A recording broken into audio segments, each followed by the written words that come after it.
നമസ്കാരം. അധ്യാത്മരാമായണത്തിൻ്റെ ഗദ്യപാരായണം 10ാം ദിവസത്തിലേക്ക് കടക്കുകയാണ്. ശ്രീരാമേന്ദ്രൻ കാനനവാസത്തിലാണ്. 13 വർഷം ദണ്ഡകാരണ്യ വനത്തിലായിരുന്നു താമസം. അത് കഴിഞ്ഞിട്ട് അഗസ്ത്യമുനിയെ കാണാൻ വേണ്ടിയുള്ള പുറപ്പാട്. അതിനിടയിൽ സുധീഷ്ണൻ്റെ ആശ്രമത്തിലെത്തി. അവിടെ കുറച്ച് ദിവസം താമസിച്ചിട്ട് സുധീഷ്ണൻ്റെ ആചാര്യനായ അഗസ്ത്യമുനിയെ കാണണം എന്ന് അദ്ദേഹത്തോട് ആവശ്യപ്പെട്ടു. അദ്ദേഹം ശ്രീരാമേന്ദ്രന് വഴി കാണിച്ചു കൊടുക്കുകയാണ്. ആ യാത്രയിലാണ്. അഗസ്ത്യ ആശ്രമത്തിലെത്തിക്കഴിഞ്ഞു. അവിടെ സംഭവിക്കുന്നത് എന്താണെന്ന് നമുക്ക് നോക്കാം. ഹരിശ്രീ ഗണപതേ നമഃ. അവിഘ്നമസ്തു.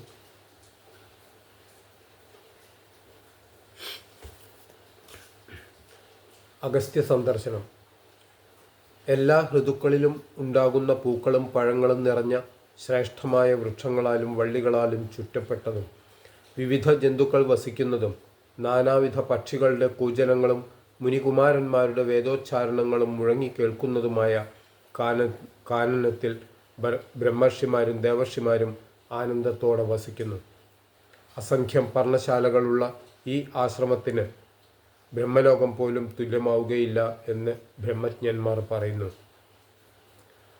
ആശ്ചര്യജനകമായ ആ കാഴ്ചകൾ കണ്ട് രാമലക്ഷ്മണന്മാരും സീതാദേവിയും സുധീഷ്ണനും അഗസ്ത്യാശ്രമത്തിനടുത്തുള്ള ഒരു നല്ല സ്ഥലത്ത് വിശ്രമിച്ചു. ഞാൻ എൻ്റെ പത്നിയും സഹോദരനുമൊത്ത് അഗസ്ത്യമുനിയെ സന്ദർശിക്കാൻ എത്തിയിരിക്കുന്നു എന്ന് അങ്ങ് ചെന്ന് അദ്ദേഹത്തെ അറിയിക്കുക. രാമവാക്യങ്ങൾ കേട്ട് സുധീഷ്ണൻ വേഗം ആചാര്യഭവനത്തിലെത്തി അദ്ദേഹത്തെ നമസ്കരിച്ചു. ആ സമയം അഗസ്ത്യമുനി ശ്രീരാമ ഭക്തന്മാരുടെ മധ്യത്തിൽ രാമമന്ത്രം വ്യാഖ്യാനം ചെയ്തുകൊണ്ടിരിക്കുകയായിരുന്നു. നമ്രശിരസ്കരനായി സുധീഷ്ണൻ സാഷ്ടാംഗം നമസ്കരിച്ചുകൊണ്ട് പറഞ്ഞു: കരുണാബ്ദേ, ദശരഥപുത്രനായ ശ്രീരാമൻ പത്നിയായ സീതയോടും അനുജനായ ലക്ഷ്മണനോടും കൂടി അങ്ങയെ സന്ദർശിക്കാൻ ആശ്രമത്തിൽ എത്തിയിരിക്കുന്നു. ശ്രീരാമചന്ദ്രൻ്റെ ആഗമനം നേരത്തെ തന്നെ അഗസ്ത്യമുനി ഉൾക്കണ്ടുകൊണ്ട് അറിഞ്ഞിരുന്നു. എന്നാലും അദ്ദേഹം പറഞ്ഞു: നിനക്ക് മംഗളം ഉണ്ടാവട്ടെ. രാമനെ പെട്ടെന്ന് കൂട്ടിക്കൊണ്ടുവരൂ. രാമരൂപം ധ്യാനിച്ച് പ്രാർത്ഥിച്ചുകൊണ്ട് ആ ദിവ്യരൂപത്തെ ദർശിക്കാൻ എത്ര നാളായി ഞാൻ കാത്തിരിക്കുന്നു. ഇങ്ങനെ പറഞ്ഞിട്ട് പെട്ടെന്ന് എഴുന്നേറ്റ് മുനിശ്രേഷ്ഠന്മാരോടും ശിഷ്യസമൂഹത്തോടും കൂടി ഭക്തിപൂർവ്വം ശ്രീരാമനെ ചെന്ന് കണ്ടു പറഞ്ഞു: അങ്ങേക്ക് നിത്യവും മംഗളം ഭവിക്കട്ടെ. എൻ്റെ ഭാഗ്യം കൊണ്ടാണ് അങ്ങയെ കാണാൻ കഴിഞ്ഞത്. യോഗ്യനും പ്രിയനുമായ അതിഥിയായി അങ്ങയെ സ്വീകരിക്കാൻ ഇന്ന് അവസരമുണ്ടായത് എൻ്റെ ഭാഗ്യം കൊണ്ടാണ്. ജഗൽപദേ, ഇന്നെൻ്റെ തപസ്സിന് ഫലസിദ്ധിയുണ്ടായി. അഗസ്ത്യമുനിയെ കണ്ട് രാമലക്ഷ്മണന്മാരും സീതയും സാഷ്ടാംഗം നമസ്കരിച്ചു. അദ്ദേഹം അവരെ മൂവരെയും എഴുന്നേൽപ്പിച്ച് സർപ്പശ്രേഷ്ഠൻ്റെ അംശമായ ലക്ഷ്മണനെ സന്തോഷത്തോടെ പുണർന്നു. തുടർന്ന് ശ്രീരാമചന്ദ്രനെ ആലിംഗനം ചെയ്തു. അപ്പോഴുണ്ടായ ആനന്ദത്താൽ ഒഴുകിയ അശ്രുവോടുകൂടി അഗസ്ത്യമുനി ശ്രീരാമൻ്റെ കരം ഗ്രഹിച്ച് സ്വന്തം ആശ്രമത്തിലേക്ക് അവരെ കൂട്ടിക്കൊണ്ടുപോയി. ജഗത്പതിയായ ശ്രീരാമനെ മുനി അർഘ്യപാദ്യാദികൾ നൽകി ആദരിച്ചു. അഗസ്ത്യസ്തുതി.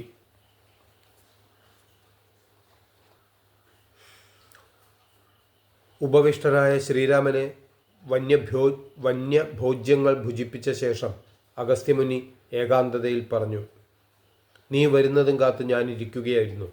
പാൽക്കടൽ തീരത്തു വച്ച് അങ്ങ് ബ്രഹ്മാവിനോടും ദേവകളോടും ഘോരനായ രാവണനെ വധിച്ച് ഭൂമിയുടെ ഭാരം ഇല്ലാതാക്കുമെന്ന് പറഞ്ഞതു മുതൽ ഞാൻ അങ്ങയുടെ തിരുവുടൽ കാണുവാൻ അങ്ങയെയും ധ്യാനിച്ച് ഇവിടെ വസിക്കുന്നു.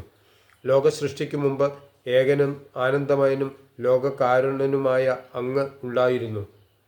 സൃഷ്ടിക്ക് കാരണഭൂതനായ മായ അങ്ങയുടെ തന്നെ ശക്തിയാകുന്നു. നിർഗുണനായ അങ്ങയെ ആവരണം ചെയ്ത് മായാപ്രകൃതി അവളുടെ ഗുണങ്ങളെ അങ്ങയിൽ ആരോപിക്കുന്നു. ഉപനിഷത്തുകളെ ആസ്പദമാക്കി വേദാന്തികൾ അങ്ങയെ പ്രപഞ്ചത്തിൻ്റെ മൂലകാരണം എന്നും മായാദേവിയെ മൂലപ്രകൃതി എന്നും പറയുന്നു. വിദ്വാൻമാർ മായയെ അവിദ്യ എന്ന് പറയുന്നു. മായാതീതന്മാർ അതിനെ സംസാരമെന്നും പറയുന്നു. നിന്നാൽ സംക്ഷോഭ്യമാക്കപ്പെട്ട മായയിൽ നിന്നും മഹത്തത്വമുണ്ടായി. അങ്ങയുടെ നിയോഗത്താൽ ആ മഹത്തത്വത്തിൽ നിന്നും അഹങ്കാരവും ഉണ്ടായി. മഹത്തിനെ അറിയുന്നവർ മഹത്തത്വം, അഹങ്കാരം, സംസാരം ഇവ മൂന്നും ഭിന്നമാണ് എന്ന് പറയുന്നു. ഇവയാണ് സാത്വികം, രാജസം, താമസം എന്നിങ്ങനെ ചമഞ്ഞിരിക്കുന്നതും. താമസത്തിൽ നിന്ന് സൂക്ഷ്മ തന്മാത്രകളും ഭൂമി, വായു, വെള്ളം, അഗ്നി, ആകാശം എന്നീ പഞ്ചഭൂതങ്ങളും ഉണ്ടായി. രാജസത്തിൽ നിന്ന് ഇന്ദ്രിയങ്ങളും സാത്വികത്തിൽ നിന്ന് തേജോരൂപങ്ങളായ ദൈവതങ്ങളും മനസ്സുമുണ്ടായി. ഇവയിൽ നിന്ന് സൂത്രരൂപകമായ ലിംഗമുണ്ടായി. എല്ലായിടവും വ്യാപിച്ച സ്ഥൂല സമൂഹത്തിൽ നിന്ന് ദിവ്യനായ വിരാട് പുരുഷൻ ഉണ്ടായി എന്ന് ഞാൻ കേട്ടിട്ടുണ്ട്. ഈ വിരാട് പുരുഷൻ തന്നെയാണ് ഈ പ്രപഞ്ചവും. അങ്ങയുടെ 3 മായാഗുണങ്ങളെ ആശ്രയിച്ച് ബ്രഹ്മാവ്, വിഷ്ണു, മഹേശ്വരൻ എന്നീ 3 പേരുമുണ്ടായി. സത്വഗുണത്തെ ആശ്രയിച്ച് ലോകരക്ഷകനായ വിഷ്ണുവും, ലോകസൃഷ്ടിക്കു വേണ്ടി രജോ ഗുണത്തെ ആശ്രയിച്ച് വിഷ്ണുവിൻ്റെ നാഭിയിൽ നിന്ന് ബ്രഹ്മാവും, സംഹാരത്തിനു വേണ്ടി തമോ ഗുണത്തെ ആശ്രയിച്ച് മഹേശ്വരനും രൂപം കൊണ്ടു. ബുദ്ധിയിൽ ജന്മം കൊള്ളുന്ന മനോവൃത്തികൾ 3 ഗുണങ്ങളെ വിഭജിച്ച് ജഗത്ത്, സ്വപ്നം, സുഷുപ്തി എന്നീ അവസ്ഥകളെ പ്രാപിക്കുന്നു. ഇതിനെല്ലാം സാക്ഷിയായ ഭഗവാൻ നിവൃത്തനും നിത്യനും ഏകനും അവ്യയനുമാണ്. അങ്ങ് പ്രപഞ്ച സൃഷ്ടി നടത്തണമെന്ന് ചിന്തിച്ച മാത്രയിൽ സന്തോഷത്തോടെ മായയെ അംഗീകരിച്ചു. അതുകൊണ്ട് അങ്ങ് ഗുണവാനെ പോലെയായി. മഹാമായ വിദ്യയെന്നും അവിദ്യയെന്നും ഉള്ള പേരോടെ 2 വിധമായി തീർന്നു. സംസാരിക ബന്ധനങ്ങളിൽ നിന്ന് നിവൃത്തി നേടിയവർ മായയെ വിദ്യയെന്ന് പറയുന്നു. അജ്ഞാനികൾ പ്രവൃത്തി നിരതനായിരിക്കും. വേദാന്ത വാക്യാർത്ഥങ്ങൾ അറിയുന്ന അങ്ങയുടെ ഭക്തന്മാർ വിദ്യാത്മകരാണ്. അവിദ്യയ്ക്ക് അധീനരായവർ ലൗകികന്മാരാണെന്നും വിദ്യയെ അനുശീലനം ചെയ്യുന്നതിൽ മുഴുകുന്നവർ നിത്യമുക്തന്മാരുമാണെന്നാണ് തത്വജ്ഞാനികളുടെ അഭിപ്രായം. അങ്ങയുടെ നാമം ജപിക്കുന്ന ഭക്തർക്ക് നിർമ്മലമായ വിദ്യ സ്വയം സിദ്ധമാകുന്നു. മറ്റുള്ള മൂഢന്മാർക്ക് 100,000 ജന്മങ്ങൾ കഴിഞ്ഞാൽ പോലും വിദ്യയുണ്ടാവുകയില്ല. അതുകൊണ്ട് അങ്ങയിൽ ഭക്തിയുള്ളവർ മുക്തന്മാർ തന്നെയാണ്. ഭക്തിവിഹീനന്മാരായുള്ളവർക്ക് സ്വപ്നത്തിൽ പോലും മോക്ഷം ലഭിക്കുകയില്ല. ശ്രീരാമ രഘുപതേ, എന്തിനു കൂടുതൽ ഞാനിങ്ങനെ പറയുന്നു? ധരാവതേ, സാരമായ കാര്യം ഞാൻ അല്പം പറയാം. വേദാന്തജ്ഞന്മാർ സജ്ജന സഹവാസം മോക്ഷകരമാണെന്ന് പറയുന്നു. സമചിത്തന്മാരായ സജ്ജനങ്ങൾ ഭക്തന്മാർക്ക് ആത്മജ്ഞാനം പകർന്നു നൽകും.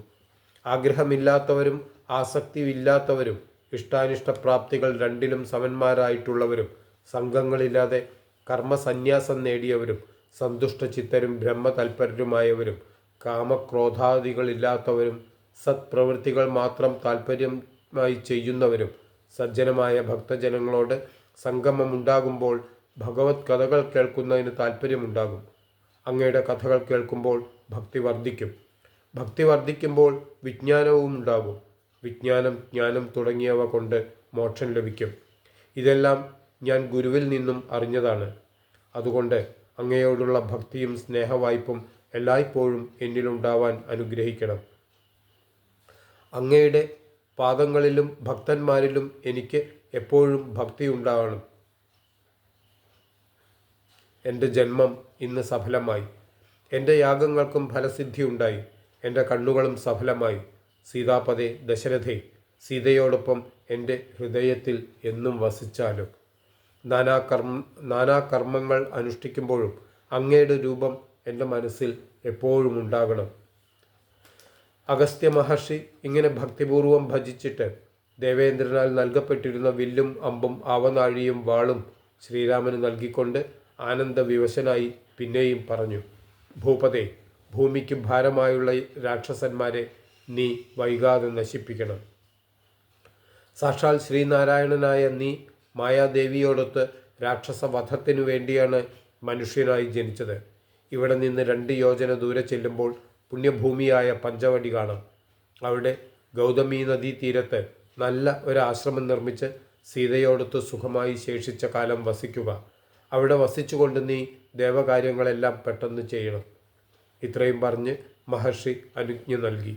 അഗസ്ത്യൻ്റെ സ്തുതിവചനങ്ങളും തത്വാർത്ഥങ്ങളായ സുഭാഷിതവും കേട്ട് ശ്രീരാമദേവൻ ബാണചാപാദികൾ നിലത്തുവെച്ച് സാഷ്ടാംഗം പ്രണാമം ചെയ്തു.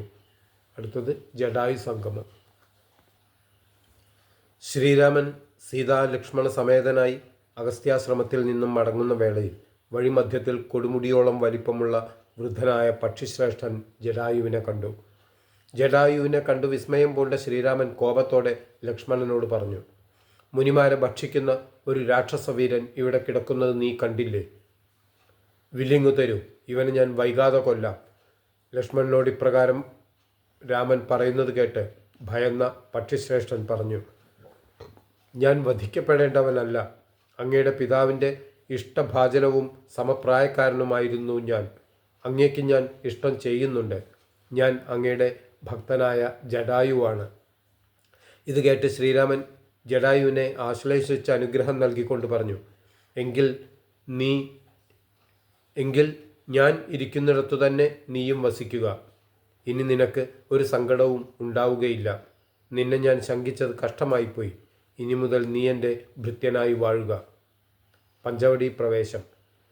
ജടായുവിനോട് ഇപ്രകാരം പറഞ്ഞിട്ട് സീതാലക്ഷ്മണ സമേതനായി ശ്രീരാമൻ പഞ്ചവടിയിൽ പ്രവേശിച്ചു.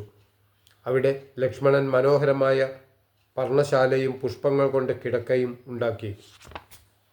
ഗംഗാനദിയുടെ ആ ഉത്തരതീരത്ത് ശ്രീരാമൻ സീതയോടൊത്ത് വസിച്ചു. വാഴ, പ്ലാവ്, മാവ് തുടങ്ങി എല്ലാ ഫലവൃക്ഷങ്ങൾ നിറഞ്ഞതും ആൾത്തിരക്കില്ലാത്തതും നിരുപദ്രവവുമായ ആ വനപ്രദേശത്ത് ശ്രീരാമൻ അയോധ്യയിലെന്ന പോലെ സീതയോടൊത്ത് വാണു. ലക്ഷ്മണൻ ദിവസവും പലതരം ഫലമൂലാദികൾ കൊണ്ടുവന്നു കൊടുക്കുകയും ചാപവും ബാണവും ധരിച്ച് രാത്രിയിൽ ഉറങ്ങാതെ അവർക്ക് സുരക്ഷ നൽകുകയും ചെയ്യുമായിരുന്നു. പ്രഭാതത്തിൽ സീതയെ മധ്യയാക്കിക്കൊണ്ട് മൂവരും ഗൗതമിയിൽ കുളിച്ച് അർഘ്യവും നൽകും. തിരിച്ചു വരുമ്പോൾ ലക്ഷ്മണൻ വെള്ളവും കൊണ്ടുവരും. ഇപ്രകാരം പഞ്ചവടിയിൽ അവർ മൂവരും സസന്തോഷം താമസിച്ചു. ലക്ഷ്മണോപദേശം. ആ കാലത്തൊരു ദിവസം ലക്ഷ്മണൻ ഏകാന്തതയിൽ ശ്രീരാമനോട് വിനയാന്യുതനായി ചോദിച്ചു, ഭഗവാനെ, ഭക്തനായ എൻ്റെ അജ്ഞാനം നീങ്ങും വണ്ണം മുക്തിമാർഗം അരുളി ചെയ്താലും. ജ്ഞാനം, വിജ്ഞാനം, ഭക്തി, വൈരാഗ്യം എന്നിവയുടെ ചിഹ്നമെല്ലാം മനസ്സിന് സന്തോഷം വരത്തക്ക വിധം അങ്ങ് പറഞ്ഞു തരണം. ഈ ഭൂമണ്ഡലത്തിൽ സന്മാർഗം കാണിച്ചു തരുവാൻ അങ്ങല്ലാതെ എനിക്ക് മറ്റാരുണ്ട്? ശ്രീരാമൻ മന്ദസ്മിതത്തോടെ ലക്ഷ്മണനോട് പറഞ്ഞു, എങ്കിൽ നീ അതിരഹസ്യമായ ആ ഉപദേശം കേട്ടുകൊള്ളൂ. ഇത് കേട്ടാൽ നിന്റെ വികൽപ്പഭ്രമമെല്ലാം ഇല്ലാതാകും. ആദ്യം ഞാൻ മായാസ്വരൂപത്തെപ്പറ്റി പറഞ്ഞു തരാം. അതിനുശേഷം ജ്ഞാനസാധനം പറഞ്ഞു തരാം. വിജ്ഞാനത്തോടു കൂടിയ ജ്ഞാനവും വിജ്ഞേയമായ ആത്മസ്വരൂപവും ചൊല്ലിത്തരാം. പരമാത്മാവിനെക്കുറിച്ച് അറിയുന്നതോടെ മായയെ സംബന്ധിച്ച ഭയമെല്ലാം ഇല്ലാതാകും. ആത്മാവല്ലാത്ത ശരീരം മുതലായ വസ്തുക്കളിൽ ആത്മാവാണെന്നുള്ള ബോധമുണ്ടാക്കുന്നതാണ് മായ. ശരീരസംബന്ധിയായ സംസാരമുണ്ടാകുന്നത് ഈ മായ നിമിത്തമാണ്. സൗമിത്രേ, മായയ്ക്ക് വിക്ഷേപം, ആവരണം എന്നീ രണ്ടു ഭേദങ്ങളുണ്ട്. ഇതിൽ വിക്ഷേപമാണ് ലോകത്തെക്കുറിച്ചുള്ള കൽപ്പനകൾ ഉളവാക്കുന്നത്. ലിംഗം മുതൽ ബ്രഹ്മം വരെ ഉൾപ്പെടുന്ന അവിദ്യാരൂപമായ അതിൻ്റെ അതിസ്ഥൂലവും സൂക്ഷ്മവുമായ ഭേദങ്ങൾ കൂടി ഗ്രഹിക്കുക. ഈ അവിദ്യ തന്നെയാണ് കാമം, ക്രോധം, മോഹം, സ്മൃതിനാശം, ബുദ്ധിനാശം എന്നീ ദോഷങ്ങളെ ഉളവാക്കുന്നത്. ജ്ഞാനരൂപിണിയായ വിദ്യയിലൂടെ ആനന്ദം ലഭിക്കുന്നു. പരമാത്മാവിനാൽ മായ കൊണ്ട് ഈ പ്രപഞ്ചമാകെ സങ്കല്പിക്കപ്പെടുന്നു. മായ കൊണ്ടുള്ള വിഭ്രാന്തിയാണ് ഈ വിശ്വത്തിൻ്റെ അസ്തിത്വം. ഒരു കയറിൻ്റെ കഷ്ണം കണ്ട് അത് സർപ്പമാണെന്ന് തെറ്റിദ്ധരിക്കുന്നത് പോലെയാണത്. മനുഷ്യൻ കാണുന്നതും കേൾക്കുന്നതും മനസ്സിൽ വിചാരിക്കുന്നതുമെല്ലാം സ്വപ്ന സമാനമാണ്. അതിനാൽ നിന്റെ വിഭ്രമം കളഞ്ഞാലും. നമ്മുടെ ശരീരം ജന്മസംസാര വൃക്ഷത്തിൻ്റെ വേരാണ്. അതുകാരണം പുത്രൻ, ഭാര്യ തുടങ്ങിയ ബന്ധനങ്ങളെല്ലാം ഉണ്ടാകുന്നു. നമ്മുടെ ദേഹം പഞ്ചഭൂതങ്ങളാൽ നിർമ്മിതമാണ്. ദേഹത്തിനോട് ആത്മാവിനുള്ള ബന്ധം മായയുടെ വൈഭവമാണ്. 5 ജ്ഞാനേന്ദ്രിയങ്ങളും 5 കർമ്മേന്ദ്രിയങ്ങളും, അഹങ്കാരം, ബുദ്ധി, മനസ്സ്, മൂലപ്രകൃതി ഇവയെല്ലാം ഒരുമിച്ച് ചേർന്നിരിക്കുന്നതാണ് ക്ഷേത്രം. ഇതിന് ദേഹം എന്ന് പറയുന്നു.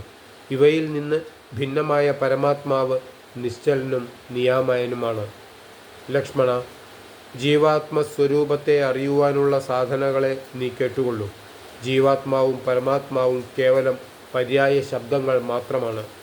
ഇവ തമ്മിൽ ഭേദമില്ല. ഭേദമുണ്ടെന്ന് പറയുന്നവർ അജ്ഞാനികളാണ്. മാനം, ദംഭം, ഹിംസ, വക്രത്വം, കാമം, ക്രോധം എന്നിവ വെടിഞ്ഞ് സന്തുഷ്ടനായി സദാകാലവും വസിക്കണം. അന്യരുടെ ആക്ഷേപങ്ങളും മറ്റും സഹിച്ച് സമബുദ്ധിയോടുകൂടി ക്രോധഭാവം വെടിഞ്ഞ് കോപഭാവവും കളഞ്ഞ് ഭക്തിപൂർവം ഗുരുസേവയും ചെയ്ത് ദേഹശുദ്ധിയും മനഃശുദ്ധിയും വരുത്തി സൽക്കർമ്മങ്ങളിലേർപ്പെട്ട് സത്യനിഷ്ഠയോടെ മനസ്സ്, വാക്ക്, പ്രവൃത്തി എന്നിവയെ നിയന്ത്രിച്ച് ഇന്ദ്രിയ സുഖങ്ങളിൽ ആസക്തനാകാതെ ജനന മരണ വാർദ്ധക്യങ്ങളെപ്പറ്റി ചിന്തിച്ച അഹങ്കാരങ്ങളില്ലാതെ അങ്ങനെ വസിക്കുക. ഇഷ്ടലാഭത്തിലും അനിഷ്ടപ്രാപ്തിയിലും മനസ്സിൻ്റെ സമനിലയ്ക്ക് മാറ്റം വരാതെ സൂക്ഷിക്കണം. സംതൃപ്തിയോടെ ആളൊഴിഞ്ഞ് ശുദ്ധമായ സ്ഥലത്ത് വസിക്കുക. പ്രാകൃത ജനങ്ങളുമായി സഹവസിക്കരുത്. ഏകാന്തതയിൽ പരമാത്മജ്ഞാനം നേടാൻ താൽപ്പര്യമുള്ളവനായി വേദാന്ത വാക്യാർത്ഥങ്ങൾ അവലോകനം ചെയ്ത് വൈദിക കർമ്മങ്ങളെ ആത്മാവിൽ സമർപ്പിച്ചാൽ മനസ്സിൽ ജ്ഞാനമുണ്ടാകും. ആത്മാവ് എന്താണെന്ന് കേട്ടുകൊള്ളുക. ദേഹം, പ്രാണൻ, ബുദ്ധി, അഹങ്കാരം, മനസ്സ് ഇവയൊന്നും ആത്മാവല്ല. ശുദ്ധവും അവ്യക്തവും ബുദ്ധവുമായ ചിതാത്മാവ് തത് എന്ന പദം കൊണ്ട് കുറിക്കപ്പെട്ടിരിക്കുന്നു. ജ്ഞാനം കൊണ്ട് എന്നെ കാണാൻ കഴിയും. ജ്ഞാനം എന്നെ കാട്ടിത്തരുവാനുള്ള വസ്തുവാണ്. ജ്ഞാനമുണ്ടാകുന്നത് വിജ്ഞാനം കൊണ്ടാണ്. സർവ്വലോകങ്ങളിലും നിറഞ്ഞു നിൽക്കുന്ന ചിദാനന്ദൻ സകല ജീവരാശികളിലും അന്തര്യാമിയായിരിക്കുന്നവനും വേർതിരിക്കപ്പെടാനാവാത്തവനും ആണ്. ഏകനും അദ്വയനുമാണ് പരമാത്മാവ്. യോഗേശ്വരനായ ആ ജഗന്മയൻ ജനനമില്ലാത്തവനാണ്. സകലതിനും ആധാരം പരമാത്മാവാണ്.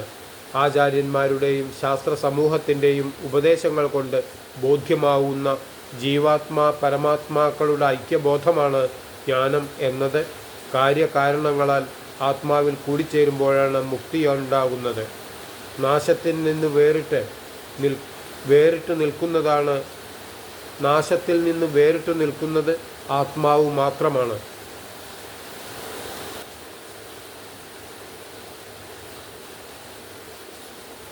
ജ്ഞാനം, വിജ്ഞാനം, വൈരാഗ്യം എന്നിവയോടൊപ്പം ആനന്ദമയമായ മോക്ഷത്തിൻ്റെ ഈ തത്വം യഥാർത്ഥമായി പറയാനും അറിയാനും വേണ്ടത്ര മനഃപക്വതയുള്ളവരായി ഈ ലോകത്താരുമില്ല. എന്നിൽ ഭക്തിയുള്ളവർക്ക് കൈവല്യം വന്നു ചേരും. നേത്രമുണ്ടെങ്കിലും രാത്രിയിൽ കാണാൻ പ്രയാസമാണ്. ദീപമുണ്ടെങ്കിൽ കാലിന് നേർവഴി അറിഞ്ഞ് നടക്കാൻ കഴിയുകയുള്ളൂ. അതുപോലെ ശ്രീരാമനിൽ ഭക്തിയുണ്ടെങ്കിൽ നേർവഴി കാണാൻ കഴിയും. ഭക്തന് ആത്മാവിനെ തെളിഞ്ഞ് കാണാൻ കഴിയും. ഭക്തിയുണ്ടാവാൻ കാരണം എന്താണെന്ന് ഞാൻ പറയാം. എൻ്റെ ഭക്തന്മാരോടുള്ള സമ്പർക്കം, എൻ്റെ ഭക്തന്മാരെ കനിവോടെ സേവിക്കൽ, ഏകാദശി തുടങ്ങിയ വ്രതാനുഷ്ഠാനങ്ങൾ, പൂജ, വന്ദനം, ഭാവന, ദാസ്യം, അഗ്നിയിൽ ഹോമം, അഗ്നിഹോത്രം ചെയ്ത ബ്രാഹ്മണർക്ക് ഭോജനം നൽകൽ, എൻ്റെ കഥകൾ കേൾക്കുകയും വായിക്കുകയും ചെയ്യുക, എൻ്റെ ഗുണങ്ങളെ കീർത്തിക്കുക എന്നിവയൊക്കെ ചെയ്യുന്നവർക്ക് ഭക്തി ഉണ്ടാകും. ഭക്തന്മാർ ഉത്തമന്മാരിൽ ഉത്തമന്മാരാകും. ഭക്തന്മാർക്ക് വിജ്ഞാനം, ജ്ഞാനം, വൈരാഗ്യം എന്നിവയോടൊപ്പം തന്നെ മുക്തിയും കൈവരുന്നു. നീ ആവശ്യപ്പെട്ടതനുസരിച്ച് മുക്തിമാർഗം ഞാൻ പറഞ്ഞു തന്നു. അത്യന്തം രഹസ്യമായ ഇത് പറയത്തക്കതല്ല. ഇത് ഭക്തന്മാരൊഴികെ മറ്റാരോടും പറയാവുന്നതുമല്ല. ഭക്തനാണെങ്കിൽ അവനോട് വിശ്വാസമുള്ളതുകൊണ്ട് ആവശ്യപ്പെടാതെ തന്നെ ഇക്കാര്യങ്ങൾ പറയാവുന്നതാണ്. ഭക്തിയും വിശ്വാസവും ശ്രദ്ധയുമുള്ള മനുഷ്യൻ നിത്യവും ഈ ഉപദേശങ്ങൾ പാരായണം ചെയ്യിൽ അജ്ഞാനം ഇല്ലാതാകും. ഭക്തി സംയുക്തന്മാരായ യോഗീന്ദ്രന്മാർക്ക് മുക്തിയും ഉണ്ടാകും. അടുത്തത് ശൂർപ്പണാഖമനാണ്. അത് നമുക്ക് നാളെ വായിക്കാം.